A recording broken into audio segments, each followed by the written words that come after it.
जन नेता हैं, सामान्य नेता हैं राहुल गांधी, लेकिन उनके कार्यक्रम में न्यूयॉर्क का मेयर का पहुंचना ये छोटी मोटी बात नहीं हो सकती। उनके कार्यक्रमों को अलग अलग जगहों पे अलग अलग लोग और उसमें थिंक टैंक जिस प्रकार और भारत के लोकतंत्र को बचाने के लिए आगे आने के लिए कुछ भी करने को तैयार लोग भी नजर आ रहे हैं। कैसे देखा जाए इसको? राजीव जी, राहुल गांधी ने जो बातें कही उनमें से कुछ बातें उन्होंने अपनी दादी से प्रेरित होकर कही थी। श्रीमती इंदिरा गांधी ने जब भारत पाकिस्तान रिश्तों में सुधार की बात हुई थी तब लोगों ने कहा था कि पाकिस्तान कभी सुधरेगा नहीं, पाकिस्तान के साथ कैसे रिश्ते बनेंगे। तब श्रीमती गांधी ने कहा था कि अगर आप पीछे ही देखते रहेंगे तो आगे कैसे जाएंगे। मुझे लगता है कि इंदिरा गांधी जी की वही बात राहुल गांधी ने आधुनिक अंदाज में कही, मोदी जी के स्टाइल में कही कि वो केवल रियर व्यू देखकर गाड़ी चलाते हैं तो क्या होगा।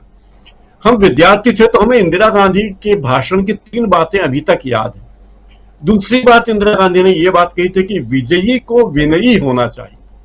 अगर आप विजयी हैं और अगर आप में विनय नहीं है तो आपकी महत्ता अपने आप कम हो जाती है।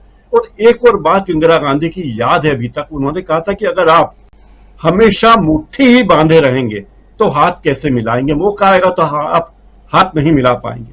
तो आप देखिए कि राहुल गांधी ने जो बातें कही वो नेहरू गांधी परिवार जो था उसी से प्रेरित होकर कह रहे हैं। गांधी जी की बात उन्होंने हर बार कही और मोदी जी को मोदी जी के अंदाज में ही उन्होंने अमेरिका में जवाब दिए हैं।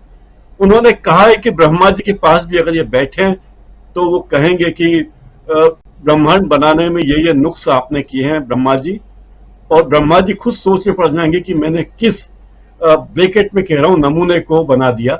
ऐसा भी बात कह सकते इशारे इशारे में। कल उन्होंने जो बातें कही वो इस तरह की बातें कही कि आम आदमी को समझ में आ जाए। उन्होंने जो बातें कही वो अमेरिका के एनआरआई को समझाने के लिए ही नहीं कही। उन्होंने ये बात समझ ली थी राहुल गांधी ने कि उनकी बात भारत के करोड़ों लोगों तक पहुंचेगी, इसीलिए उन्होंने बातों को इतने आसान तरीके से कहा। दूसरी बात, बहुत छोटा भाषण उन्होंने दिया। भारत जोड़ो यात्रा में भी उनके भाषण छोटे होते थे, 15-15 मिनट से ज्यादा नहीं होते थे आमतौर पर। तो ये बात उन्होंने कही। और जो सर्वे लगातार आ रहे हैं कि राहुल गांधी की लोकप्रियता में बढ़ोतरी हो रही है। एक और बात है कि नरेंद्र मोदी को नापसंद करने वाले लोगों की संख्या लगातार बढ़ती जा रही है और राहुल गांधी के साथ इसका उल्टा है। राहुल गांधी को नापसंद करने वाले लोग घटते जा रहे हैं। जो लोग पहले राहुल गांधी को बहुत गंभीरता से नहीं लेते थे वे अब राहुल गांधी को बहुत गंभीरता से लेने लगे हैं। राहुल गांधी की एक और खूबी है कि वे उनकी नापसंदगी का स्तर बहुत ही अलग है। प्रधानमंत्री मोदी तो सीधे सीधे मजाक उड़ा देते हैं अपने विरोधी का, सीधी बात कह देते हैं, लेकिन राहुल गांधी अपने राजनीतिक विरोधियों का, पार्टी में अपने विरोधियों का, विचारधारा में विरोधियों का, उन सब के बारे में अगर कोई भी बात कहते हैं तो बहुत शालीन तरीके से कहते हैं। और मतदाताओं को यह बात समझ में आने लगी कि जो शालीन तरीके से अपनी बात कहते हैं उनकी बात में भी वजन होता है। जरूरी नहीं है कि हर बात को चीख चीख कर ही कहा जाए। तो एक और बड़ी गंभीर बात यह है कि राहुल गांधी का उदय जो हुआ है वो कांग्रेस के उदय से अधिक हुआ।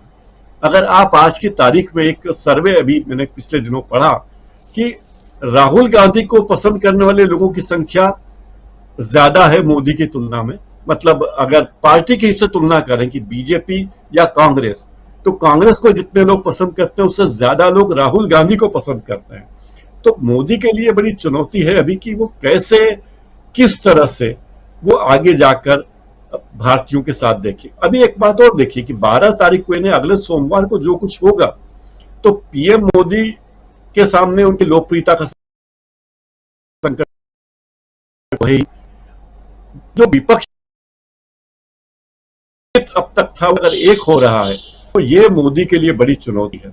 और मोदी जी कोशिश कर रहे हैं कि किसी भी तरह 2024 में वो आ जाएं।